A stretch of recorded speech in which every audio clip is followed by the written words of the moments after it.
Okay, so we are going on to equipment names and uses today for our culinary unit.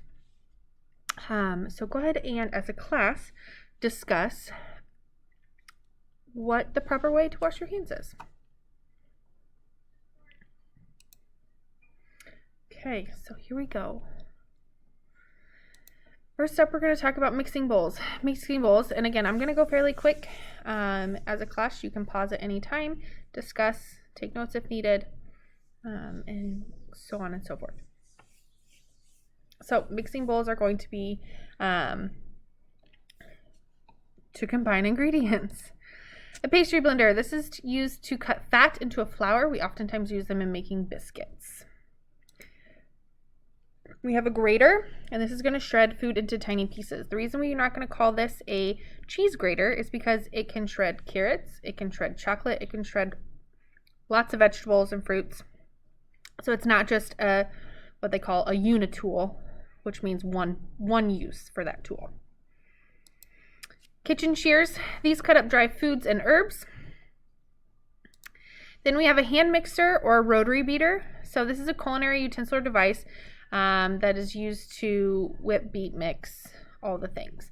The one on the lower left is more of an old school. It is not one you plug in, and the one on the right you do plug in. Then we have a peeler. Again, this is not a potato peeler or a carrot peeler. It's just a peeler because it does more than one fruit or vegetable, so it removes the skins from fruit and vegetables.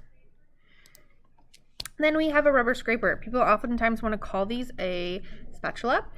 And the reason each tool is going to have its own name is because if we were in a culinary kitchen and the head chef says, hand me a rubber scraper, we want to be able to get that head chef the correct tool. We don't want to be questioning which of the tools it could be. So a rubber scraper is going to have a flexible top and remove food from the sides of the bowls. Then we have a serrated bread knife. These cut breads and soft foods without pinching or damaging the food. Then we have a chef's knife. These are going to have one long handle, and they give us kind of a rocking motion when using them. They are used to dice and mince. We have a paring knife. These are going to make small, shallow cuts. For example, if I had a potato with a bad spot in it, I could just take the paring knife and cut out the small portion of the potato. Rolling pin. These roll dough flat. This is a sifter, not a shifter. Shifters are in cars. There's no H, so it's a sifter.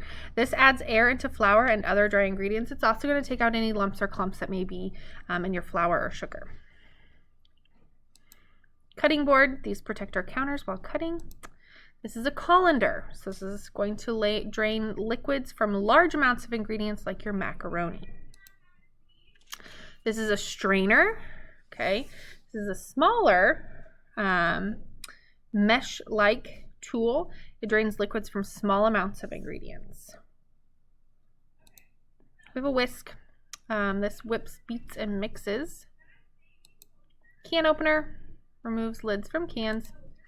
Dry measuring cup. And tomorrow you guys will be going, or tomorrow or the next day, we'll be going over measuring. And in a standard set of dry measuring cups are things, not things, but we have a 1 cup, a half a cup, a third of a cup, and a fourth of a cup. Okay. So if you have a recipe that calls for measuring 3/4 of a cup, I don't have a 3/4 measuring cup. So it's important to know the equivalencies that you will be learning in order to do that, because all I have are these standard sets. And so I have to know those equivalencies in order to make the proper measurement. Dry measuring cups measure ingredients such as sugar, flour, brown sugar, oats, things like that. Measuring spoons. Measure anything. These are going to measure anything smaller than 1/4 of a cup. So liquid or dry ingredients, either or. A standard set comes with 1 tablespoon, 1 teaspoon, half a teaspoon, and 1/4 of a teaspoon. Then we have a liquid measuring cup, and these measure all liquids. So things like oil, milk, water are measured in a liquid measuring cup. Custard cup. These are going to hold our pre-measured ingredients here at school. This is what we use. Then we have a spatula, and I always tell my students, SpongeBob lied to you if you watch SpongeBob. That is called a turner that he used. This is technically a spatula.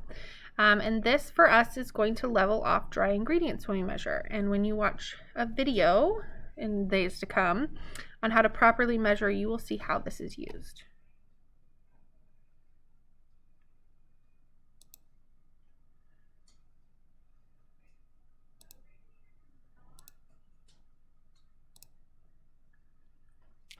Skillet.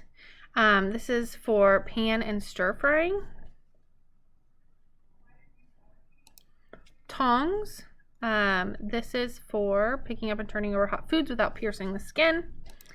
Wooden spoon. This is for stir frying and stirring ingredients together. It's also nice because the wooden spoon handle does not get hot if left in a pan. Ladle for spooning up soups and stews. Saucepan for boiling water and making soups. All right, and then this is your turner, not your spatula. Turner. This is for flipping over foods like pancakes. Slotted spoon. This is used for serving food and draining liquids off of those foods.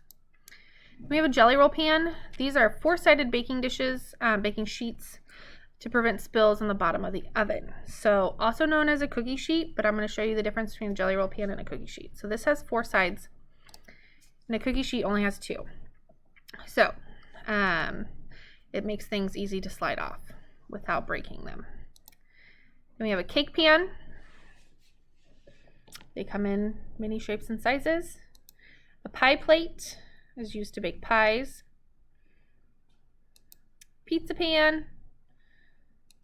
Muffin pan or muffin tin makes muffins and cupcakes and much more. Cooling rack. This is used to cool baked items on. So if I were to leave cookies on a cookie sheet, they would continue to bake. This prevents them from that process. All right, so name these tools.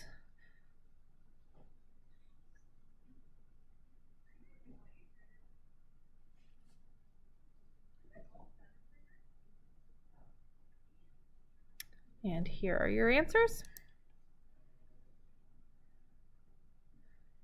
So the first one is a turner, the second one is a rubber scraper, and the last one is a spatula.